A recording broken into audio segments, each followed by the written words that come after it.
سنو، یہ کوئی عام قصہ نہیں، یہ نظم ہے اس شہر کی جہاں دل سکون پاتے ہیں، جہاں وقت رکتا ہے اور روح باتیں کرتی ہیں۔ مگر اس رات مدینہ کچھ اور تھا، کچھ تھا اس ہوا میں، کچھ انکہا، کچھ علیحدہ، شاید ایک پیغام، شاید ایک امتحان۔ ہر شب کا چاند تو دیکھا تھا، مگر مدینہ کی وہ رات عجیب تھی۔ نہ شور تھا نہ سناٹا، بس ایک خاموشی تھی جو چیختی تھی۔ گلیوں سے بہتی روشنی روح تک اترتی تھی، جیسے مسجد نبوی کی روشنی ہر دیوار سے کہتی تھی قریب آؤ، قریب آؤ۔ مگر اس رات ایک پرچھائی تھی جو سائے سے بھی تیز چلتی تھی۔ نظر ملتی تو دل کانپتا، کہیں وہ کوئی فرشتہ تو نہیں۔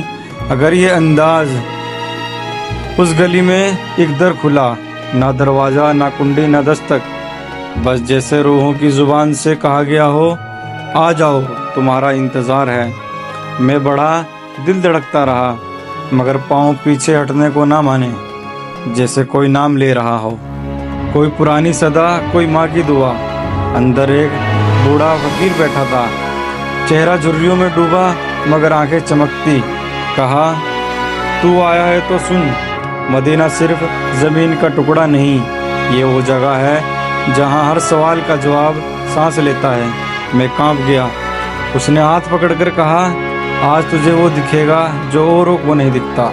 پھر اس نے ایک آئینہ نکالا، اور آئینے میں مسجد نبوی کی روشنی نہیں، بلکہ میری ہی صورت کسی اور شکل میں۔ اس شکل میں ایک سایہ تھا جو مسکرا رہا تھا، مگر آنکھوں میں آنسو تھے۔ اس نے کہا، تو آیا ہے مدینے، اب تجھے لوٹنا نہیں، جب تک تو اپنا اصلی چہرہ نہ پہچان لے۔ میں چونک گیا، میں تو وہی ہوں جو آیا تھا۔ مگر اس سائے نے کہا، نہیں، تو وہ ہے جسے دنیا نے بھلا دیا، جس کی روح نے پکارا اور مدینہ نے سن لیا۔ آئینہ ٹوٹا اور میں اسی گلی میں پھر اکیلا، مگر اب سب کچھ بدل گیا تھا۔ مسجد اور روشنی اور چمکدار تھی، ہوا میں نور ہی نور تھا، اور دل پہلی بار ہلکا محسوس ہوا۔